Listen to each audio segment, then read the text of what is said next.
obrigada, professor João Peixoto, pelas suas palavras. Muito obrigada aos oradores anteriores também pelas suas amáveis palavras em direção à minha pessoa e à equipa em especial. Mas queria, em primeiro lugar, começar pelos agradecimentos pela ordem que deve ser. Em primeiro lugar, à Fundação Francisco Manuel dos Santos, que tornou possível este estudo, e evidentemente aqui na pessoa do seu diretor de estudos, o professor Gonçalo Saraiva Matias, mas também, evidentemente, a quem tornou possível desde o princípio, quem nos desafiou, não é? Quem nos desafiou para esta realização. E é claro que estou a olhar para a Maria João Valente Rosa, que foi a pessoa que me dirigiu a convidar-me para lançar-me nesta iniciativa e que desde a primeira hora foi sempre apoiando e, portanto, seguindo o estudo até à altura em que depois passou a outras pessoas. Mas quem estava também nessa altura a dirigir a equipe de estudos, no lugar do professor Gonçalo, era de facto o Pedro Magalhães, que desde o princípio também se mostrou extremamente disponível para nos ajudar neste que foi de facto um estudo muito ambicioso, que se pretendeu com muita ambição e que por isso mesmo também correspondentemente, quer dizer, correspondeu muito trabalho, não é? Portanto, um trabalho bastante profundo e muito, como foi dito, pretendendo de facto abranger várias coisas, para além dos países, para além do que já foi dito, também a dimensão diacrónica, não é? Nós procuramos também ver o que é que se passava entre 2000 e 2016, portanto, muitas variáveis que, enfim, tentámos. Ainda era um bocadinho mais, não é? Depois tivemos que cortar umas coisas pelo meio. Bom, mas, portanto, continuar a agradecer também a quem tornou possível o estudo. Depois, evidentemente, depois do Pedro Magalhães, o João Peixoto fez-nos também um acompanhamento excelente do trabalho, na sua capacidade inexcedível de ser muito cuidadoso nas próprias revisões que fez do estudo, e que não foi nada fácil, porque havia, de facto, muita informação a rever. A Clara Valadas Preto, evidentemente, durante todo o apoio que nos deu durante todo o processo, já mais para a parte final também desta parte mais de dimensão pública e organizativa da apresentação do trabalho. O João Gaspar, também, que nos fizemos uma aventura de um resumo do estudo, que para mim também foi difícil, para ele também acredito que ainda mais. Enfim, um conjunto de pessoas que também Maria Roqueta, agora mais numa fase final, que nos ajudou neste contacto com os média. Portanto, este estudo também não seria possível, evidentemente, sem o apoio institucional que já foi falado do professor Manuel Meirinho, do ISCS e, concretamente, do próprio presidente Manuel Meirinho, que, aliás, é fundador do Centro Interdisciplinar de Estudos de Género, que fez questão de ser desde a primeira hora, e, evidentemente, que também com os órgãos do ISCS ligados à investigação, que nos têm apoiado muito, como o Jorge Martins e toda a equipa de apoio à investigação. Queria, evidentemente, começar agora para os agradecimentos mais rápidos, mais próximos, diria eu, e para depois passar à apresentação dos estudos. Os mais próximos, evidentemente, é também à secretária e às secretárias do Centro de Investigação Centro Interdisciplinar de Estudos de Género, a Clara Oliveira, a Patrícia também, a Clara, sobretudo, que foi também um membro quase da equipa em jornadas muito longas de trabalho, que nós não dizemos as horas às vezes a que terminavam, e que também metiam um fim de semana. E depois, evidentemente, a coisa mais importante de todas, que é a magnífica equipa que eu tive, a Paula Pinto, a Dália Costa, a Diana Maciel, o Bernardo Coelho, que estão aqui, e também a Tânia Rigadinho, que está na sala, e a Ellen Teodoro. De facto, este trabalho foi muito demorado, houve um grande empenhamento da equipa, mas também quero dizer o seguinte, quando nós temos ambição nas tarefas, há uma hipótese que é depois, a ambição é tão grande depois que falhamos e não conseguimos cumpri-la. Neste caso, nós fomos sempre procurando ir correspondendo à ambição e, portanto, fomos também cortando a ambição nos seus limites para tornar o trabalho execuível, mas, de facto, também queremos dizer todos, depois de muito cansados e com muito esforço, e estamos felicíssimos de estar nesta fase, não vos digo como felizes estamos já nesta fase, mas, por outro lado, também foi um trabalho em que nós, precisamente porque fomos muito exigentes, aprendemos bastante, não é? E, portanto, aprendemos muito todos, portanto, e também tivemos um conhecimento muito mais preciso hoje das fontes várias que temos ao nosso alcance. E a começar já, depois desta breve apresentação, por apresentar algumas das questões principais do estudo. Ora bom, tenho aqui...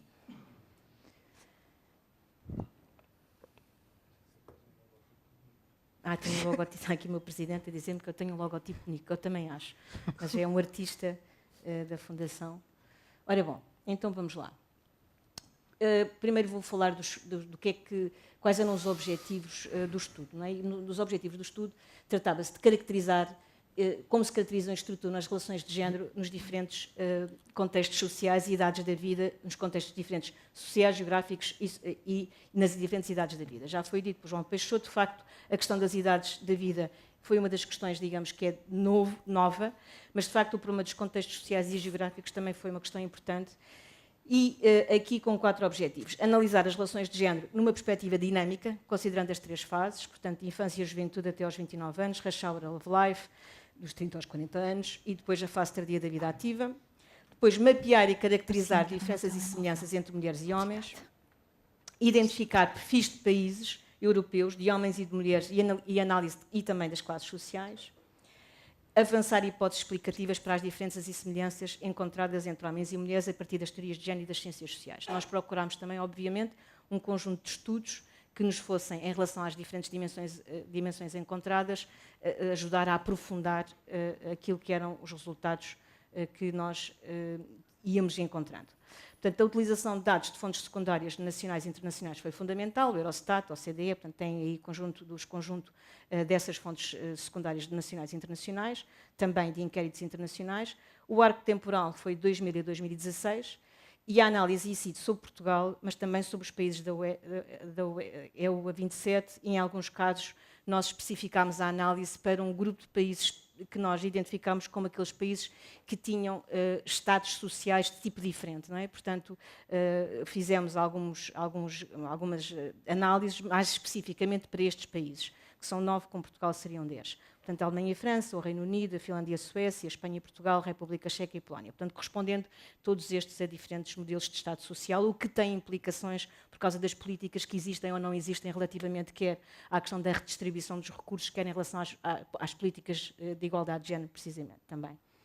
E fomos fazendo um debate de resultados de estudos nacionais e internacionais, que fomos incluindo ao longo do texto, que depois, se tiverem acesso ao livro verão, que tem várias caixas de texto com o aprofundamento de alguns temas e também, evidentemente, toda essa informação foi sendo, num certo sentido, integrada na própria forma como procurávamos interpretar os resultados. Nós identificámos, tivemos a perspectiva de género, levou-nos a identificar vários aspectos relevantes da vida das pessoas e em cada idade da vida. A educação, o trabalho, família e condições de vida, articulação de trabalho e família, violência e causas de morte, saúde, valores. Como já foi dito, muito ambicioso, e procurámos ver vários aspectos.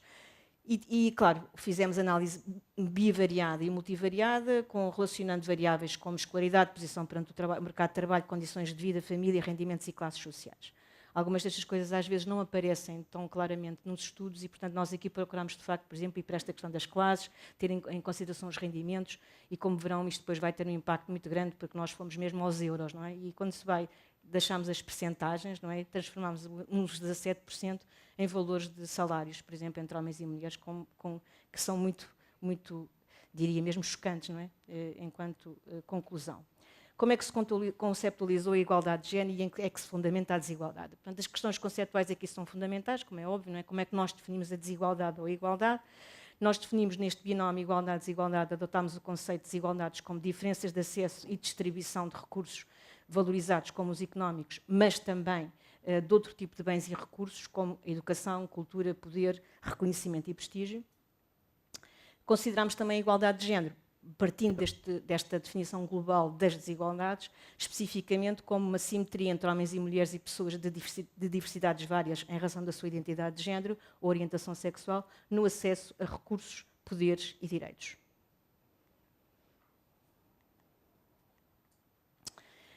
Como a pesquisa tivemos que a circunscrever, já estava a dizer que tivemos que limitar as ambições, por questões metodológicas às desigualdades entre homens e mulheres, por exemplo, não tratamos de outros tipos de desigualdades em função das identidades de género, e aliás também seria difícil captá-las porque, do ponto de vista dos números, não temos dados muitas vezes em relação às identidades de género de outro tipo, que não de homem e de mulher, para fazer esse tipo de estudo.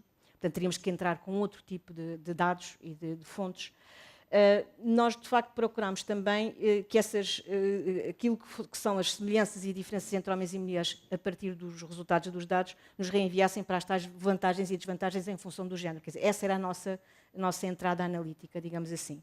Este olhar permitiu ir para além de uma visão de médias, que era muito importante, como já foi dito, quer dizer, nós muitas vezes dizemos qual é a diferença salarial entre homens e mulheres. Bom, é uma diferença média, não é? Pois nós sabemos que isso é uma diferença que, evidentemente, que é diferente se estamos a falar na idade, logo no princípio de entrada no mercado de trabalho, ou se estamos a falar, de facto, numa altura mais avançada, ou se estamos a falar na saída do mercado de trabalho. Portanto, num certo sentido, esta aproximação permitiu-nos uma aproximação também, permitam a tautologia, à vida das pessoas, não é? Àquilo que é o cotidiano, àquilo que as pessoas ganham, àquilo que, de facto, é, naquela fase da vida, o que se está a passar em termos de recursos e também em termos de um conjunto de coisas, de aspectos da vida.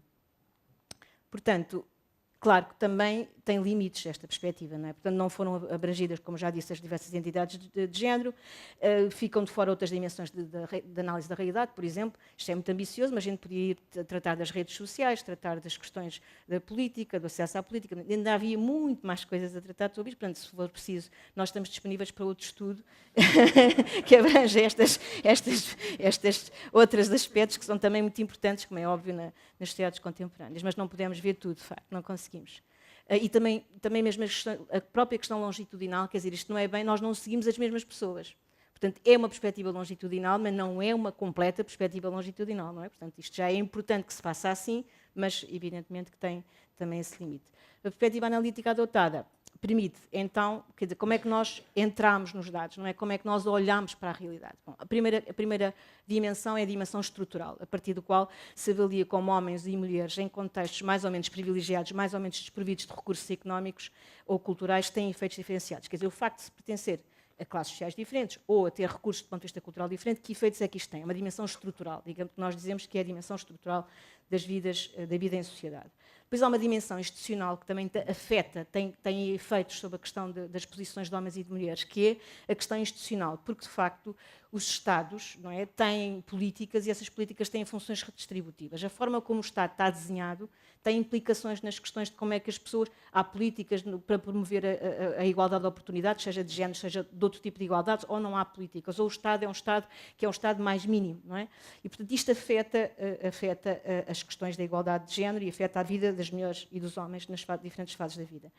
A dimensão conjuntural também é muito importante, porque nós, quando estamos a apanhar os dados numa determinada altura, num ano específico, estamos, evidentemente, antes da crise, depois da crise. Portanto, há uma dimensão, e isto afeta ou não afeta a vida das pessoas? Afeta. E, portanto, isto também tem que se ter em consideração. Aliás, verão, quem olhar para o estudo mais em profundidade, que até se notam-se nos indicadores mudanças, por exemplo, antes da crise e depois da crise, não é? E já se nota alguns efeitos. Portanto, também quisemos ver esta dimensão em termos interpretativos e, evidentemente, de uma dimensão que nestes aspectos é muito importante, que tem a ver com a dimensão cultural e simbólica, que pretende avaliar valores e atitudes de homens e de mulheres perante a vida, mas também, mais especificamente, face à divisão do trabalho pago e não pago. As pessoas têm uma perspectiva igualitária ou têm uma perspectiva mais desigual entre homens e mulheres? Portanto, o que é que se passa no plano dos valores? As pessoas são mais universalistas ou são, pelo contrário, mais materialistas? Portanto, estes aspectos também, evidentemente, que contam e que têm efeitos na questão da forma como se vive a igualdade de género. Portanto, fala-se muito da igualdade de género e é preciso dizer uma coisa clara, muito clara sobre isto, é que tudo o que se fala hoje sobre a igualdade de género é fruto da pressão dos movimentos feministas de há muitos anos e daqueles que se foram acentuando ultimamente com mais clareza, não é? E também de movimentos ligados a outras diversidades em termos das identidades de género. E é uma nova perspectiva que implicou mudanças jurídicas, que nós já fazemos sentir, nos últimos 20, 30 anos temos assistido a muitas mudanças neste plano, e que encontra também muitas resistências nas instituições, na forma como se aplicam as leis na vida cotidiana. Há muitos exemplos a dar das resistências, por exemplo, que certas leis relativamente à violência doméstica, um conjunto à violência de género, etc., como elas depois estão distantes, aquilo que é prescrito na lei depois não tem nada a ver com a forma como a lei é aplicada, não é? Ou, evidentemente, também outros aspectos da vida cotidiana que não correspondem àquilo que vem, digamos, prescrito como igualdade de direito na lei. Os mecanismos que alimentam as desigualdades são também subtis ou mais ou menos conscientes. Há mecanismos para explicar, digamos, porque é que isto é assim, porque é que, por exemplo, uma juíza pode aplicar uma lei que não tem nada a ver, que de facto o que vai fazer não está a interpretar bem aquilo que está, não está a ajuizar bem daquilo que está à sua frente. Bom, porque é que isto é assim? Ou porque é que homens e mulheres, no recrutamento profissional, preferem um homem ou uma mulher em condições de igualdade, até em condições do CV ser com mais qualificações no caso da mulher. Isto está demonstrado em muitos estudos, não é? Há um estudo sobre um laboratório de investigação, em que, inclusivamente, com o mesmo CV, quando se pergunta quanto é que acha que a pessoa devia ganhar, dizem logo mais para o homem. Logo. É assim, é cru, isto é cru, vão lá ver isto. Eu quando li, não queria bem acreditar, mas é mesmo assim. Portanto, os resultados da pesquisa, como verão, apontam para a persistência insistente, e eu pus ali entre aspas desanimadora, das desigualdades, apesar das grandes mudanças que têm ocorrido nos últimos anos e que é obrigatório, evidentemente, notar, não é? Sintetizam-se agora os principais resultados, começando por abordar a fase da infância e da juventude, depois a da chamada rachar o life, de seguida a fase da tardia da vida ativa e, finalmente, a perspectiva global que identifica. E agora vou passar a palavra à Diana.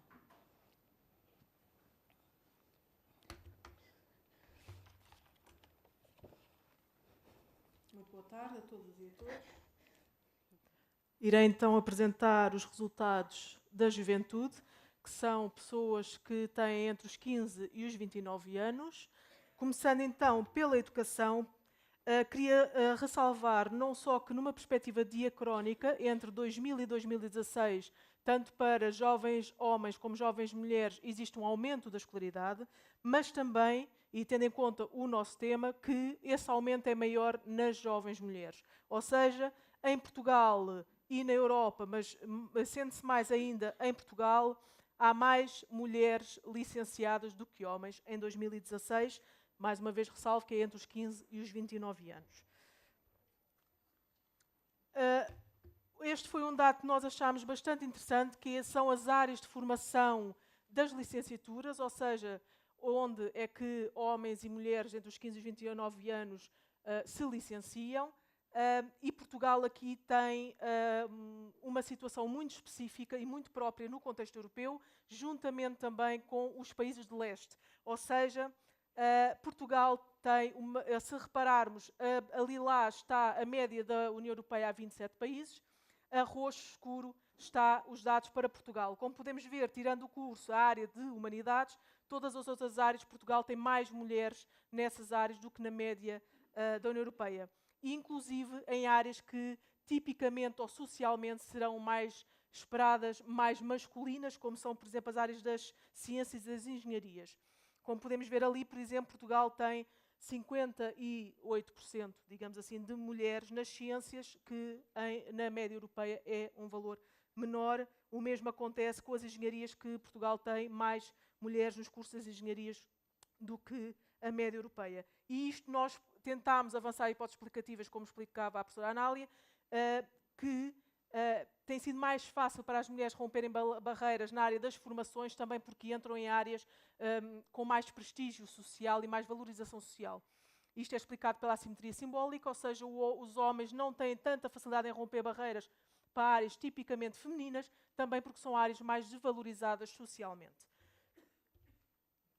Passando então para a área do trabalho, para a parte do trabalho, podemos perceber que nesta idade Portugal ainda se distingue por ser dos países com menor taxa de emprego, querem homens, querem mulheres, inferior inclusive à média europeia, mas mulheres ainda com uma taxa de emprego inferior. Ou seja, apesar de elas serem mais escolarizadas e apesar de estarem a romper barreiras em áreas tendencialmente mais masculinas, quando entram no mercado de trabalho começam logo a enfrentar alguns entraves, começando logo com taxas de emprego mais reduzidas. Se formos ver taxas de desemprego, as mulheres desta faixa etária têm também uma taxa de desemprego maior do que os homens e, inclusive, também uma taxa de emprego em Portugal superior à taxa de emprego da média da União Europeia. Volto a relembrar isto sempre numa situação em que as mulheres são mais qualificadas e mais escolarizadas do que os homens. Outro entrave que os jovens no global, mas também mais as mulheres sentem na entrada no mercado de trabalho, são as formas de contratação temporária, não permanente, ou seja, são todos os tipos de contrato que têm um fim e que é uma forma que o Eurostat nos permite de aferir a precariedade laboral. Ou seja, as mulheres são também mais afetadas pela precariedade laboral do que os homens, apesar de mais escolarizadas. Como dizia a professora Anália, nós, em relação à remuneração mensal, fomos aos euros e conseguimos perceber que, não só como vocês veem bem no gráfico, Portugal tem ordenados e salários muito mais reduzidos do que a média da União Europeia.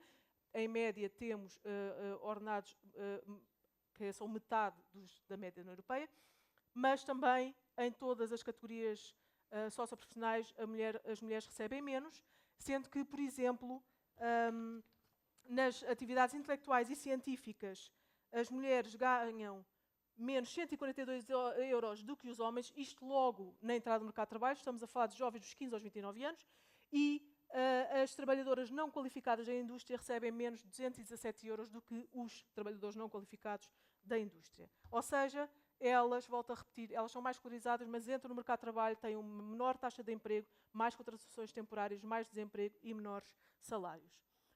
Agora, mudando para a família e condições de vida, aqui também temos, mais uma vez, como eu vos falava, que em relação às áreas de formação aproximámos dos países de leste, aqui na saída da casa dos pais, na autonomização dos jovens, estamos também próximos dos restantes países do sul, mas também dos países de leste. Ou seja, nós saímos mais tarde da casa dos pais, os jovens autonomizam-se mais tarde do que na média europeia e do que, por exemplo, nos países escandinavos, mas aqui as mulheres tendem a autonomizar-se mais cedo do que os homens, em média 1 ano e meio mais cedo do que os homens. E depois, tentando encontrar explicações para isto, correlacionamos a média da idade da saída de casa dos pais com os salários dos jovens. Aqui este é em relação aos homens, dos 15 aos 29 anos, e percebemos que, mais uma vez, os países do sul estão juntos com os países de leste. E o que é que nós percebemos? Que quanto menor o salário, mais tarde as pessoas se autonomizam. Ou seja, acabamos por refutar, às vezes, aquela explicação de que os jovens dos países do sul saem de casa mais tarde devido a serem sociedades familialistas. Não, simplesmente não têm recursos financeiros que os permitam se autonomizarem mais cedo. Esta é a situação para as mulheres, segue a mesma tendência do que tínhamos visto para os homens, mais uma vez os países do sul e do leste com ordenados mais baixos, logo idades de saída de casa dos pais mais avançadas. Para terminarmos a parte da família e das condições de vida, queremos também ressalvar que já nesta idade, entre os 15 e 29 anos, as pessoas que vivem em conjugalidade, porque estes dados são só para pessoas que vivem em conjugalidade, as mulheres já dedicam mais tempo ao trabalho não pago do que os homens. Ou seja, no cuidado da casa existem diferenças de 7 horas semanais, ou seja, as mulheres portuguesas dedicam mais 7 horas do que os homens portugueses. E no cuidado à família, as mulheres dos 15 aos 29 anos que vivem em conjugalidade dedicam mais 8 horas a cuidar da família do que os homens. Ou seja, no total, elas despendem 32 horas no trabalho não pago e eles apenas 17 horas. Ou seja, isto depois vai repercutir-se em outras dimensões da vida.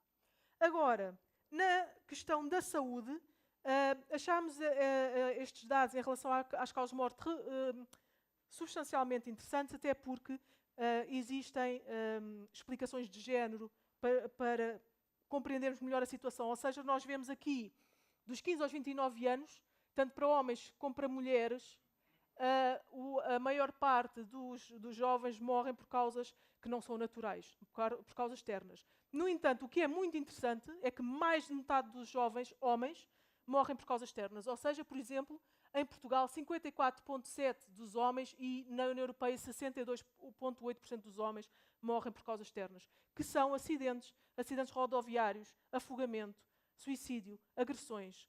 Ou seja, o que nós explicamos é que os jovens homens, numa tentativa de se adequarem a uma masculinidade hegemónica, tradicional, expõem-se mais a comportamentos e situações de risco, o que depois reflete-se numa maior proporção de mortes por causas externas, o que nas mulheres não é tão elevado. Depois, estou quase a terminar, nos valores achámos muito interessante que os jovens apresentam uma menor adesão a valores como a importância da igualdade de tratamento e oportunidades para os outros, o cuidado da natureza e do ambiente e, por exemplo, a igualdade entre as pessoas. E isto nós achámos muito interessante, porque é que os homens e as mulheres jovens teriam menos adesão a este tipo de valores do que a população em geral, e levantamos a questão de que será esta menor adesão explicada pela incerteza que os jovens hoje em dia sentem e que eu já mostrei relativamente às suas condições económicas e à sua estabilidade. Estará a sua integração no mercado de trabalho a influenciar os valores destes jovens. Os jovens também rejeitam valores de autopromoção, como, por exemplo, a importância de ser rico, a ter dinheiro e bens caros. No entanto, mais uma vez, esta rejeição é menos expressiva do que na população geral. Ou seja, mais uma vez, os jovens demonstram maior preocupação com as questões materiais e de condições estruturais do que os mais velhos. Para terminar, falando das classes sociais, quero ressalvar que Portugal, já nesta faixa etária, se revela como um dos países, ou o país, com maior desigualdade de classe. Ou seja, se nós dividirmos a estrutura social em duas, ou seja, as categorias mais escolarizadas e mais qualificadas e as categorias menos escolarizadas e menos qualificadas, Portugal, nos homens, tem 17% de homens mais escolarizados contra 83% de homens nas categorias menos escolarizadas.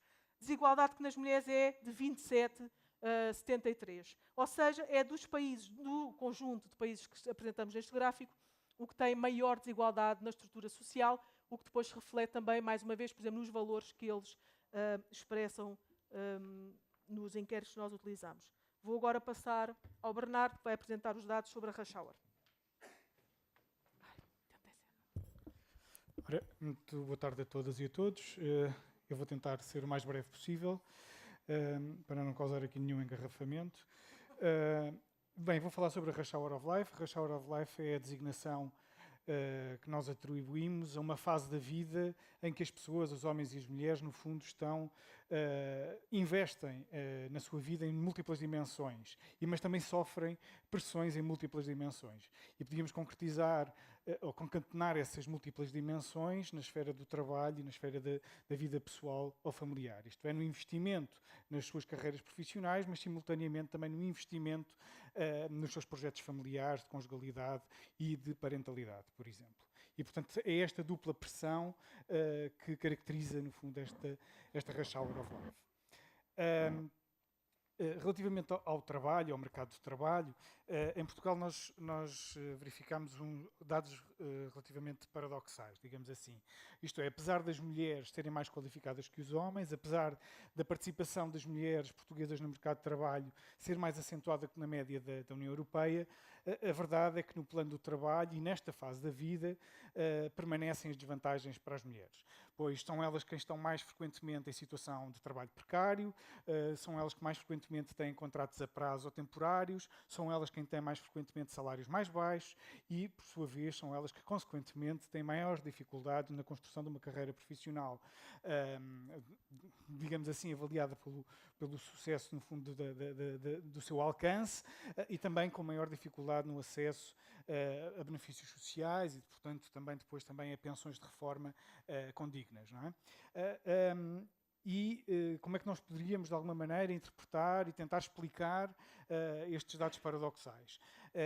Tem a ver, pelo menos parcialmente, com o facto do mercado de trabalho ser um local de construção e de produção de desigualdades objetivas entre mulheres e homens. Isto através, se quisermos, de um mecanismo de reprodução social da desigualdade que funciona como uma espécie de ciclo vicioso. Em primeiro lugar, o mercado de trabalho persiste em ser organizado em torno de uma ideologia de género desigualitária. Não é? O mundo do trabalho continua a reproduzir estereótipos penalizadores das mulheres, naturaliza as desigualdades entre homens e mulheres, nomeadamente através, por exemplo, da reprodução da ideia e da concepção da ideia de que o trabalhador ideal é o trabalhador homem. O que significa, desde logo, o facto do trabalhador ideal ser o homem, que há um entrave, desde logo, às mulheres a acederem e a conseguirem ir construir experiências profissionais tão valorizadas quanto as dos homens. O que isso significa? Significa que elas têm mais dificuldade em aceder a trabalhos de qualidade, mais bem pagos e também, eventualmente, com maior prestígio social. Isso acaba por reforçar os estereótipos de género, isto é, nomeadamente aqueles que estão associados à desvalorização estrutural das mulheres e das suas competências. E é, no fundo, este circuito que permite justificar que as mulheres são, em primeira instância, cuidadoras e só em segunda instância, trabalhadoras. Ou seja, há aqui uma pescadinha de rabo na boca, digamos assim. Por um lado, desvalorizam-se as mulheres na entrada no mercado de trabalho, desde logo, e o mercado de trabalho é organizado tendo como modelo ideal o homem, como modelo ideal de trabalhador o homem, o que depois acaba por resultar na desvalorização das mulheres na entrada no mercado de trabalho, na desvalorização das suas próprias carreiras e competências, e acaba por ter como resultado a própria justificação desses pressupostos iniciais e desses preconceitos iniciais que organizam o mercado de trabalho. Ou seja, no fundo, resulta na legitimação dessa cultura organizacional do mercado de trabalho, se quisermos, conservador do ponto de vista da igualdade.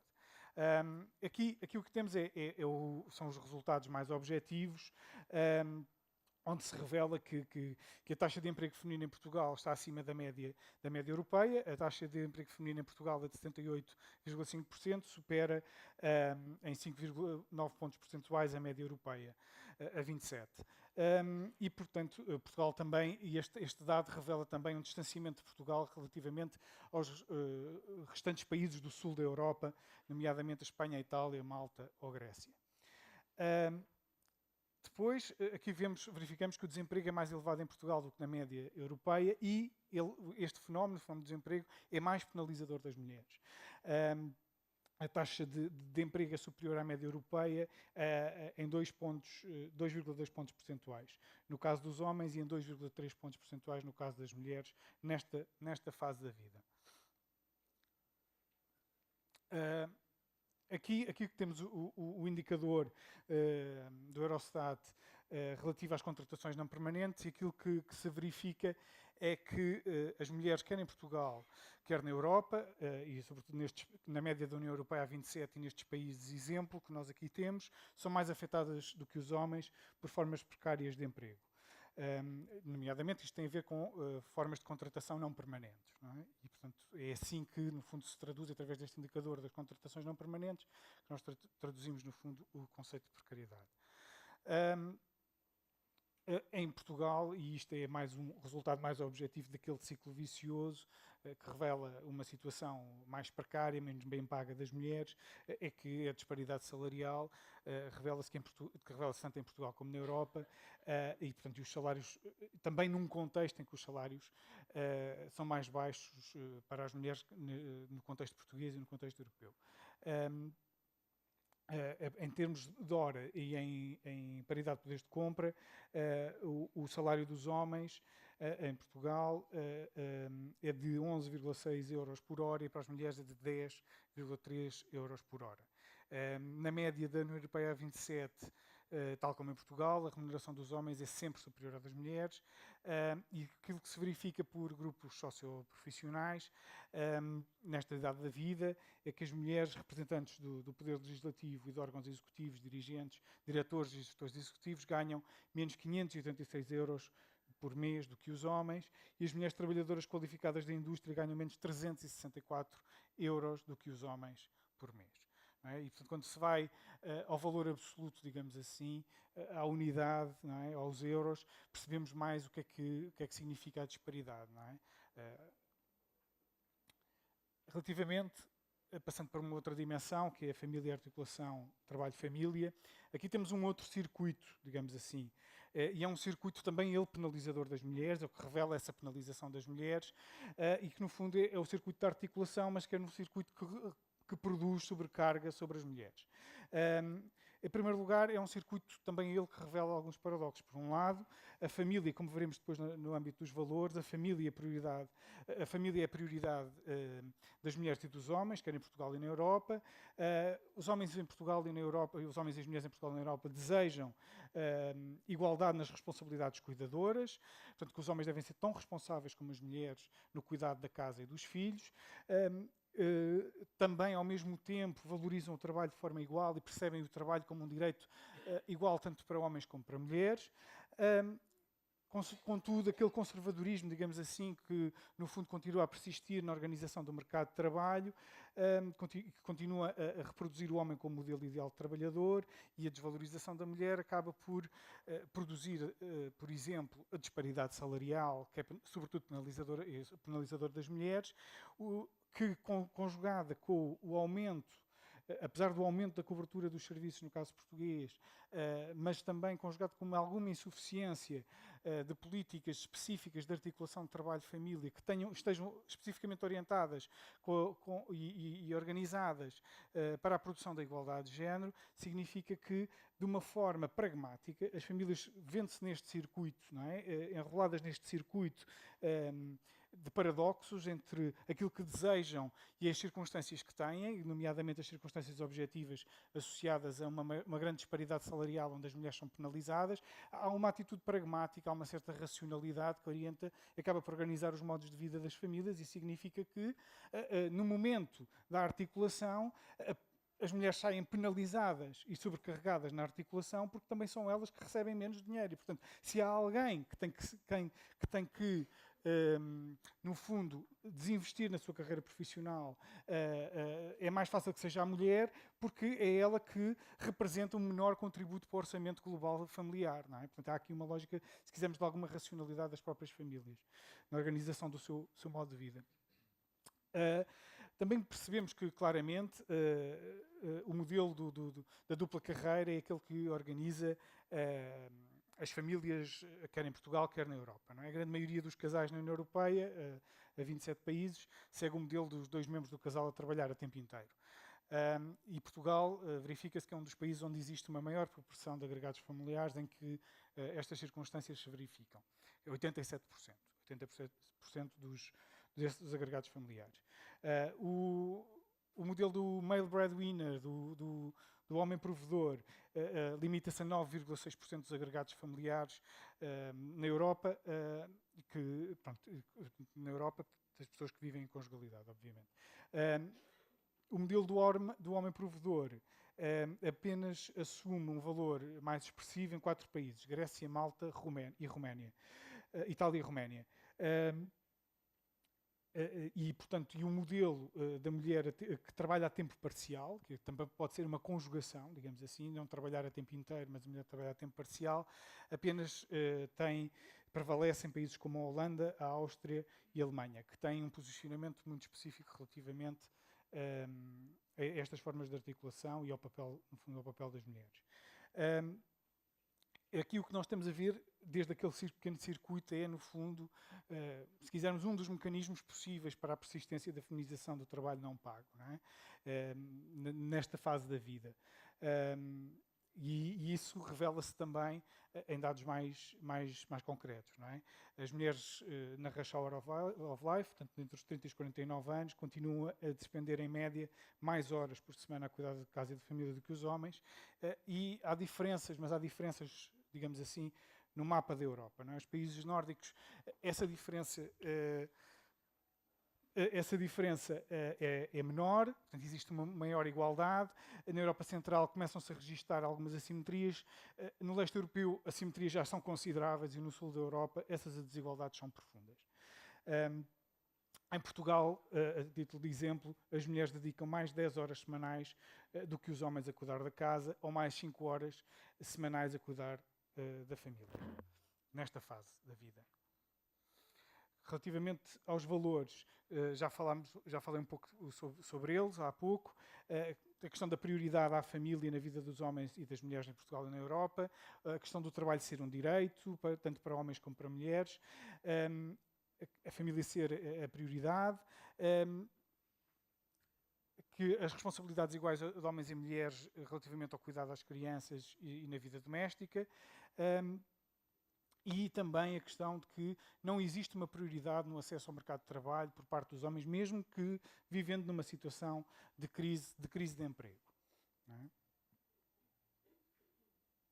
Relativamente e finalmente sobre as classes sociais, não vos vou amassar aqui a ler o gráfico, apenas dizer que Portugal revela-se um país penalizador, desigual e penalizador das mulheres, que a segregação de género vertical e horizontal no mercado de trabalho se reflete numa repartição também desigual pelas classes sociais e que, em contraponto, relativamente ao norte da Europa, a estrutura social da sociedade portuguesa reflete o tardio investimento na escolarização e também uma economia pouco qualificada, no sentido em que as pessoas que estão nas classes que representam, isto no fundo que implicam maiores qualificações académicas e profissionais, mas também um acesso mais privilegiado, se quisermos, a recursos económicos e também a prestígio, são aquelas que representam, no fundo, uma menor proporção da população, ou seja, são as classes menos representadas.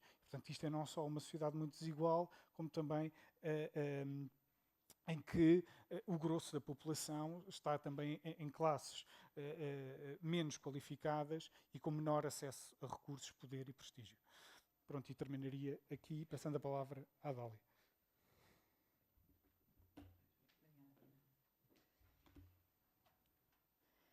Venho apresentar-vos alguns resultados em relação à fase tardia da vida ativa. Esta é uma fase que sociologicamente delimitamos como entre os 50 e os 65 anos de idade e neste estudo da igualdade e das desigualdades ao longo da vida, de facto parámos nos 65 anos por razões de delimitação do objeto de estudo e também porque nos interessava, conforme já se aperceberam até agora, fazer a comparação entre alguns domínios da vida ao longo das várias idades.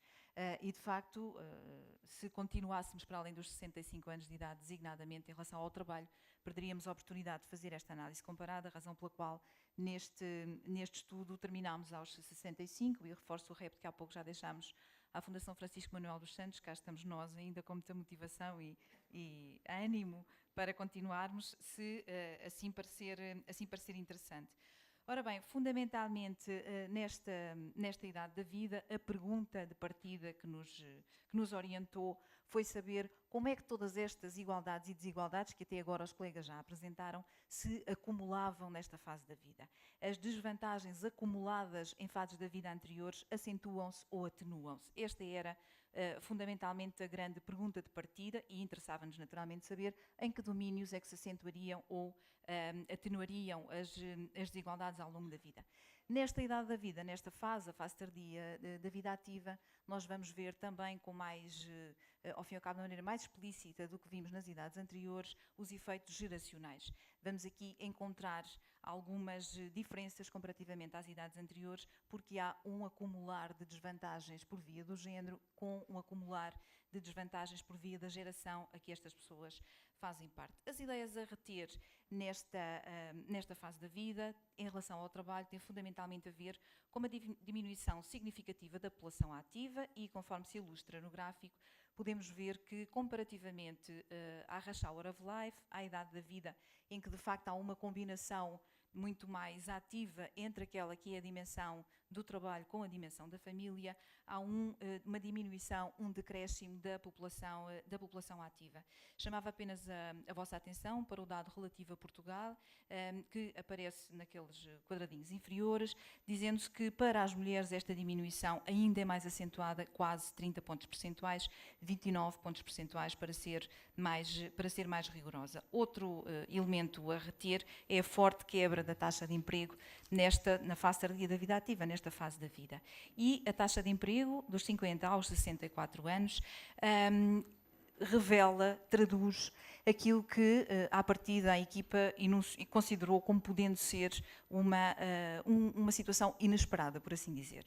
Ora bem, nesta idade da vida, que é aquela que é conhecida sociologicamente como a fase do ninho vazio, em que os jovens, as crianças e jovens já terão saído de casa dos pais, a literatura indica-nos que é a oportunidade de as pessoas voltarem, quer ao mercado de trabalho, quer a outras atividades, como por exemplo a formação.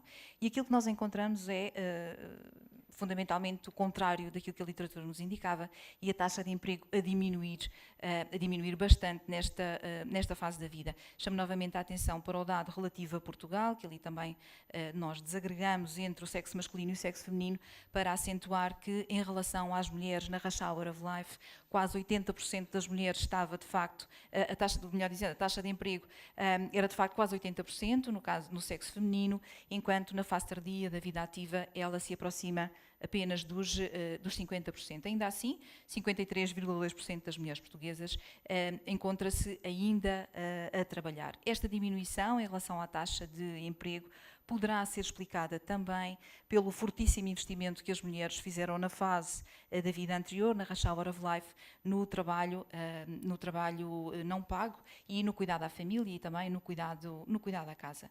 Quando começamos a analisar os dados com maior pormenor, isto é, em vez de ampliar tanto a lente, fechando um pouco a lente, vendo mais em pormenor, aquilo que vemos é que os níveis de educação têm efeitos diferenciadores também na taxa de emprego e, de facto, as mulheres com elevados níveis de ensino, e elevados níveis de ensino nós aqui estamos a entender como ensino superior, têm maior probabilidade de estar empregadas. E as mulheres com licenciatura em Portugal estão fundamentalmente em linha com aquilo que se verifica na média da União Europeia há 27 países, mas quando nós analisamos as mulheres com ensino secundário, vemos que este valor diminui, e quando analisamos mulheres com ensino básico ainda diminui mais, e 46% das mulheres com ensino básico é que estão a trabalhar em Portugal, apesar de nós estamos a analisar a fase tardia da vida ativa, significa que ainda estão na vida ativa, e nesta fase nós ainda temos 15 anos de vida ativa.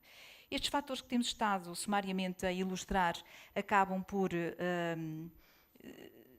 desembocar, peço desculpa agora pela minha hesitação, exatamente, por desembocar ao fim e ao cabo, numa circunstância que é transversal a todas as idades da vida. Apesar de uma forte quebra na taxa de emprego, as mulheres portuguesas continuam a trabalhar em tempo inteiro, em grande proporção. Esta é uma característica que o Bernardo Coelho acabou de assinalar para a Rush Hour of Life e que se mantém na fase tardia da vida ativa. A proporção de mulheres a trabalhar em tempo parcial em Portugal são 16,4%, e quando nós analisamos as razões, os principais motivos para estas mulheres trabalharem em tempo parcial, nós vemos que os motivos, os principais, são a doença e a incapacidade, ou seja, trabalhando a tempo parcial, não necessariamente por opção, mas mais porque não podem trabalhar a tempo inteiro. É interessante irmos começando a cruzar estes indicadores com os indicadores que há pouco vimos em relação à massa salarial, e vendo que, sendo ao fim e ao cabo salários baixos em Portugal, e principalmente salários baixos das mulheres, se justifica a necessidade de as mulheres trabalharem a tempo inteiro.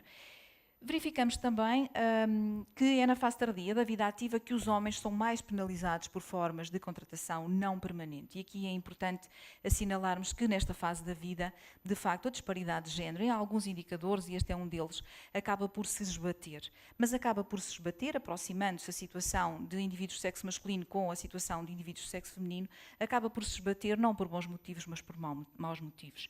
E neste caso, na fase tardia da vida ativa, os homens são penalizados por formas de contratação não permanente, coisa que vimos ser mais típica das mulheres nas fases da vida anterior.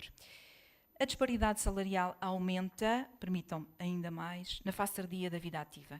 O salário médio hora, e aqui nós separamos a idade entre os 50 e os 59 anos das pessoas com mais de 60 anos de idade, o salário médio por hora é de 19 euros brutos, a diferença entre os 50 e os 59 anos, e atinge quase 30 euros brutos hora quando nós analisamos as pessoas com mais de 60 anos. É assinalável também, conforme se ilustra no gráfico, que esta diferença é diferença em termos dos níveis de idade que nós selecionamos, menor no caso europeu comparativamente ao caso português.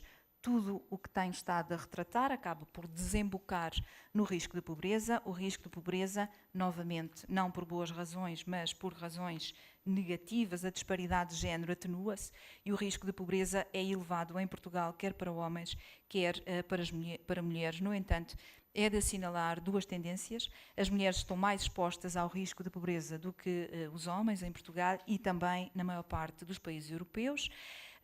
E, em segundo lugar, de assinalar que a disparidade na exposição ao risco de pobreza tende a diminuir entre homens e mulheres. Ainda de destacar nesta idade da vida, e quase a terminar, uma persistente feminização do trabalho não pago e uma continuidade do papel de cuidadoras das mulheres. Falamos aqui em continuidade porque, de facto, o papel de cuidadoras das mulheres, um papel tradicionalmente feminino, uma expectativa social de que seja este papel desempenhado sobretudo pelas mulheres, esta característica é transversal a todas as idades da vida e algo que com este estudo fica muito, muito claro. De qualquer maneira, nesta idade da vida, a expectativa social ainda é maior de que sejam estas mulheres a cuidar quer da família, quer da casa. E podemos ver nos cuidados à casa ou a familiares, segundo a circunferência a vermelho, cá em baixo, que a diferença de género, nos dados para Portugal, é muito grande, de 2% para quase 21%, com as mulheres a cuidarem muito mais, a dedicarem muito mais tempo a cuidar da casa e da família do que os homens. Os homens na fase tardia da vida ativa não aumentaram a participação na esfera doméstica e familiar de uma forma tão acentuada, de uma forma tão visível, como nós vimos as mulheres fazerem no mercado de trabalho e fazerem também em termos de investimento no plano educacional. A diferença entre homens e mulheres, em termos de horas a cuidar da família, quando nós analisamos os países na Europa, onde se verifica a maior diferença é em Espanha, 10 horas, e Portugal tem uma diferença de 7 horas. Quando nós analisamos as horas a cuidar da casa, Portugal aqui, novamente por maus motivos, é o campeão, por assim dizer, na Europa, e a maior diferença verifica-se e ela chega a atinge as 16 horas. Os efeitos cumulativos em relação aos problemas de saúde, um domínio que tem uma atenção, mereceu da nossa parte uma atenção um pouco maior na fase tardia da vida ativa comparativamente às fases anteriores. Os efeitos cumulativos de problemas de saúde acabam por ter reflexos também naquilo que é o investimento em termos de trabalho, a disponibilidade para o trabalho e acaba por ter também alguns efeitos que têm que ser analisados sob uma lente de género. Se nós vermos fundamentalmente os tipos de problemas de saúde que mais atingem as mulheres nesta fase da vida, são as dores musculares e as dores de cabeça. E é importante também aqui assinalarmos que, muito provavelmente, e o efeito de género tem a ver com o que vou partilhar convosco a seguir, muito provavelmente há situações subdiagnosticadas em relação aos homens face a estes problemas de saúde que os afetarão. E isto tem, evidentemente, que ser analisado com uma lente de género, porque também o papel das masculinidades muitas vezes impede os homens de procurar ajuda médica e isso reflete-se também ao nível da saúde mental, prejudicando os homens. Na saúde, assim sendo, manifestam-se custos de masculinidade, os problemas de saúde dos homens, ao fim e ao cabo, na fase tardia da vida ativa, acabam por reproduzir um pouco o que ouvimos já em fases anteriores, designadamente na juventude, quando a Diana assinalava que a maior exposição ao risco acaba por prejudicar os homens na sua exposição a comportamentos violentos e a acidentes, e em particular os acidentes rodoviários, conforme vemos nas duas primeiras secções destas barras, e isto verifica-se quer em Portugal, quer na União Europeia, a 28 Estados-membros. Uma última nota em relação à agressão, que em Portugal apresenta o dobro do valor apresentado para a Europa e o quádruplo quando nós fazemos uma comparação entre homens e mulheres em Portugal. Agora a minha colega Paula Pinto vai fazer uma apresentação, uma súmula destas 3 idades da vida, destacando os pontos mais importantes.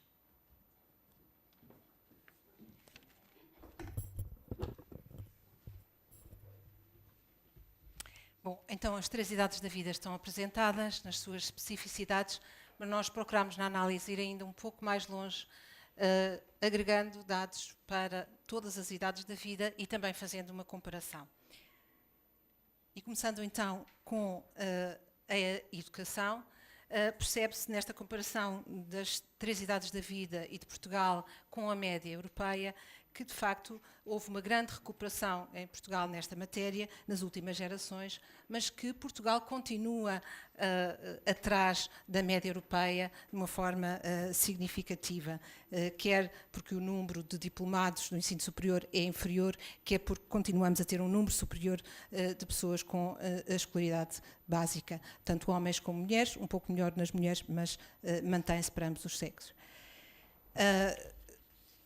Já no que diz respeito ao emprego, percebe-se também nesta comparação de Portugal com a média da União Europeia que as contratações não permanentes estão mais presentes em Portugal do que na média europeia em todas as idades e que são mais frequentes no caso das mulheres. Aqui foi interessante também fazer a análise na diacronia, até porque este período atravessou o período da crise financeira e económica em Portugal e, portanto, perceber que, de facto, houve aqui um aumento muito significativo das contratações não permanentes que afetaram, sobretudo, os jovens.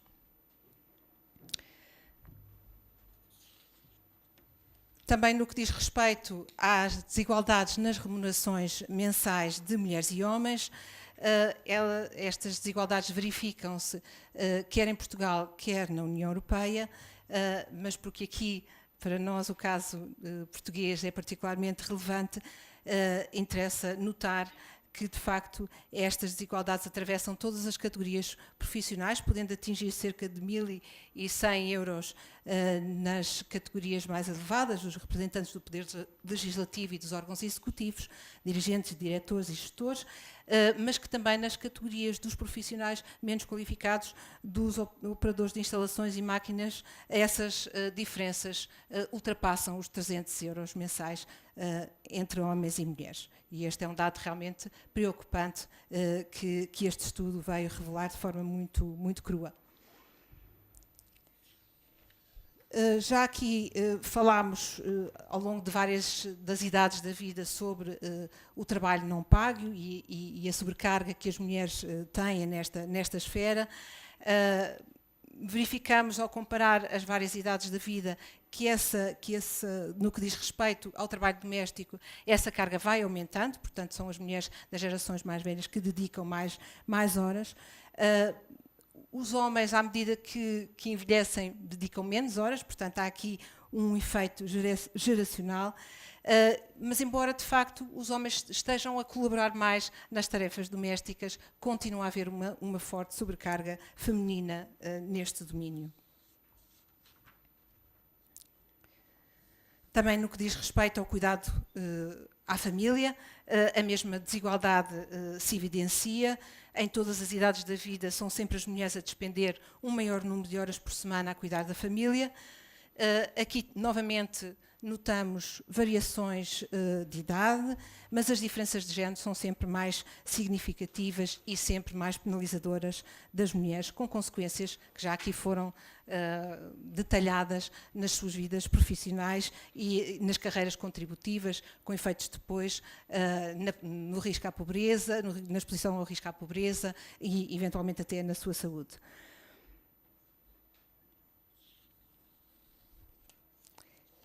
Um outro dado já sobre a violência, foi também uma área aqui estudada por nós.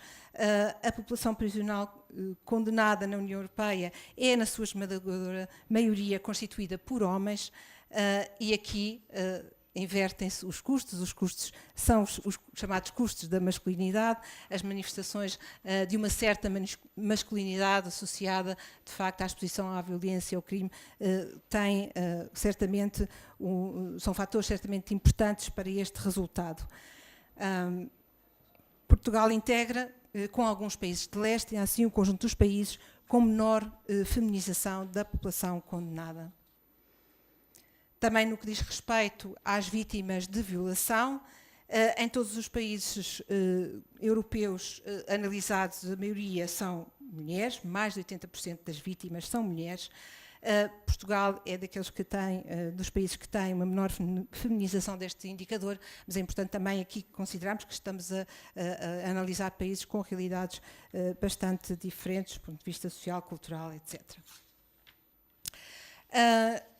No capítulo dos valores, um dado que já tinha sido aqui enunciado, as pessoas mais velhas e as mulheres revelaram-se mais benevolentes e universalistas do que as pessoas mais novas e do que os homens, um resultado que poderemos explicar como estando relacionado também com a maior participação das mulheres na esfera feminina e do cuidar, ao passo que os homens, pela sua maior proximidade e maior apetência pelos lugares do poder e pela luta pelos recursos económicos, se afastam mais desses valores universalistas. No entanto, importa sublinhar que, de uma maneira geral, homens e mulheres são muito universalistas, de acordo com estes resultados.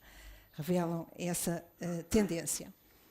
Já no que diz respeito a valores de autopromoção, os jovens e as jovens são quem menos rejeita este tipo de valores. Um resultado que também já tinha sido aqui enunciado na juventude e que pensamos poderá estar, de facto, associado às difíceis e precárias condições de vida e de trabalho que os jovens hoje enfrentam na sociedade, as suas dificuldades de inserção no mercado de trabalho e os constrangimentos que vivem em alguns dos países em termos dos seus processos de autonomização. É interessante verificar que estes resultados contrariam teses que foram muito populares nos anos 70 do século passado, as chamadas teses pós-materialistas, que pareciam indiciar que estaríamos agora a viver um tempo em que as nossas preocupações eram, de facto, menos materialistas, mais ligadas à qualidade de vida e a valores menos materialistas. Finalmente, em termos de classes sociais, e agregando aqui o conjunto da população, verificamos aquilo que fomos verificando ao longo das diferentes idades da vida. Portanto, as mulheres mais representadas nos grupos dos profissionais técnicos e de enquadramento, com exceção de alguns países, como é o caso da França e de Portugal, onde mulheres e homens têm uma representação igual nestas categorias, e nas empregadas executantes, e os homens mais representados nos empresários e dirigentes e também nos operários. É interessante aqui notar também, agora já não numa leitura por género, mas que atravessa os diferentes países, é muito interessante verificar que países como a Finlândia e a Suécia têm uma distribuição muito mais equitativa da sua estrutura de classes sociais, o que poderá apontar, de facto, quer para o papel das políticas públicas na construção destas sociedades mais igualitárias, mas também para valores de coesão social e realidades de maior coesão social. É interessante também, finalmente, notar, em termos dos percursos de mobilidade e reprodução social, aqui já num olhar apenas sobre a população portuguesa, por um lado, uma forte marca que é deixada pelas dificuldades financeiras vividas pelas populações e pelas gerações mais velhas, que explicam que, por um lado, os valores para os percursos de reprodução social de nível baixo em Portugal são dos mais elevados dos países em análise, mas, por outro lado, também que encontramos uma larga proporção de mulheres e homens com percursos de mobilidade ascendente, também dos mais elevados entre os países em análise, um dado que também nos diferencia relativamente a outros países, onde, pelo contrário, se observa uma forte mobilidade descendente, que poderá também ser uma hipótese explicativa de algumas das perturbações sociais e convulsões sociais que temos assistido nesses países.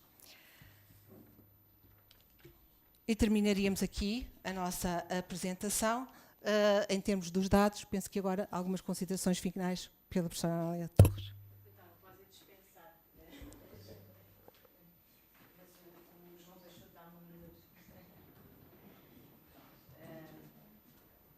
Assim, coisas muito soltas, embora eu também tenha aqui alguma coisa, mas dizer à medida que eu estava a ouvir, falou-se de vez em quando em questão das desvantagens para os homens, mas nunca se concretizou. Eu vou dar só dois dados. Primeiro, desvantagens da questão do que nós chamamos de um olhar de género, que faz salientar a questão, por exemplo, do que é que, em nome da masculinidade e da afirmação da masculinidade, os homens podem perder. Por exemplo, podem perder na escolaridade.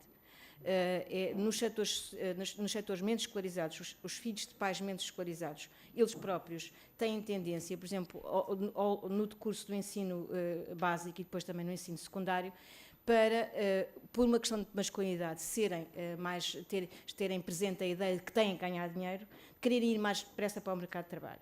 O que significa, por exemplo, que se não cumprem a escolaridade obrigatória ou não vão até um pouco mais longe, como as raparigas tendem a ir, o que isso significa é que vão entrar em carreiras, em termos profissionais, que nunca vão passar da cepa torta para passar e vão estar sempre em empregos desqualificados, a não ser que depois voltem outra vez à escolaridade. Esta é uma desvantagem da masculinidade, a ideia de que o homem deve ganhar mais, portanto, deve ir para o mercado de trabalho, deve ir para o mercado de trabalho para, enfim, para depois começar mais cedo a ser homenzinho, digamos assim, e isso, por exemplo, prejudica-o na carreira, em termos depois na carreira futura, em termos dos ganhos eventuais no futuro.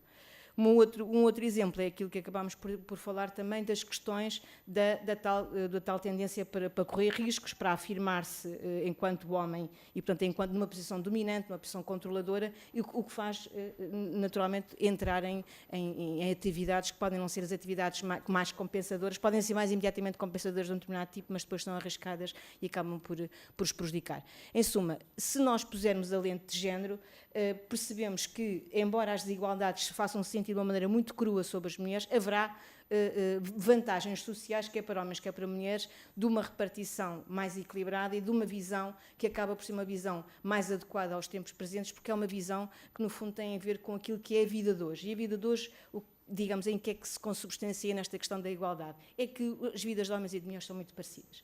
E aquilo que foram já, digamos, diferenças, momentos em que as diferenças biológicas se impunham de uma certa forma porque não havia formas de controlar a gravidez, porque um conjunto de realidades quase materiais se impunham às pessoas e só fugiam delas as mulheres privilegiadas, não é? As mulheres privilegiadas tinham uma condição biológica idêntica à dos homens, mas de facto, por exemplo, podiam, num certo sentido, delegar essas tarefas. Portanto, não havia uma diferença biológica nenhuma entre a Rainha Vitória e uma mulher operária têxtil no século XIX. A diferença eram as condições de vida e de oportunidades que cada uma tinha para poder afirmar-se enquanto pessoa.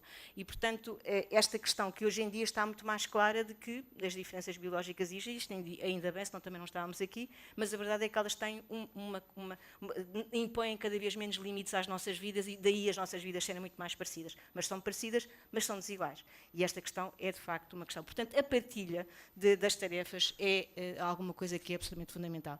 Queria também dizer que eu tinha aqui várias coisas, mas acho que não vale a pena, só uma mensagem que é a questão da desigualdade é a simetria, mas é a simetria também em que um lado é valorizado e o outro não é valorizado. Valoriza-se o produtivo e não se valoriza o reprodutivo, valoriza-se aquilo que é de imediato, digamos que são os ganhos imediatos e não se valoriza toda a dimensão que tem a ver com o cuidar e com a reprodução, dimensão sem a qual não existiria o produtivo. É preciso pensar. E, portanto, há este equilíbrio que tem que ser e tem que se traduzir em medidas concretas. Isto é, e para acabar, eu lembro-me perfeitamente que a idade tem esta vantagem, a gente lembra-se dos argumentos que já ouviu há muito tempo, não é? E lembra-se destas coisas como, por exemplo, isto das cotas, da paridade, que coisa, então agora vai para lá, a pessoa não tem mérito e tal. Eu estou a ouvir agora, portanto, agora já a lei da paridade já tem já tem mais de 10 anos, 12 anos. Bom, e agora digam-me lá se é ou não é verdade que o panorama do Parlamento é completamente diferente. E é diferente porquê? Porque houve a lei da paridade. Porque os partidos começaram a perceber que tinham que, de facto, pôr lá, por exemplo, no caso do Bloco, vê-se perfeitamente que a Catarina Martins, a Marisa Matias, não têm mérito nenhum, está-se mesmo a ver, não é? Aquelas raparigas, não sei como é que elas lá estão, foi um favor que se lhes fez, põem-nas lá. E a mesma coisa passa um São Cristas, já agora, para mim o problema é de primeiro estarem lá, depois como uns concordo, com outras não concordo, não interessa, mas estão lá e foi preciso tomar uma medida específica para estarem, senão não estavam. E nestas questões que estamos a falar, que têm a ver com a repartição do trabalho e a vida familiar, é exatamente a mesma coisa. Tem que se tomar medidas, porque se não se tomam medidas não basta esperar. Ao contrário, eu lembro-me também de uma novela há muito tempo atrás que se dizia assim: quando as mulheres tiverem educação a mesmos níveis que os homens, isto vai se resolver, a gente é só esperar. Pois, e agora já têm, e por contrário as coisas agravam-se ainda mais. Portanto, muito obrigada pela vossa... Peço muita desculpa de não ter agradecido ao público, ao excelente público, a caras que não vejo aqui há muito tempo já, e que vieram aqui ouvir-nos. Foi muito bom. Obrigada.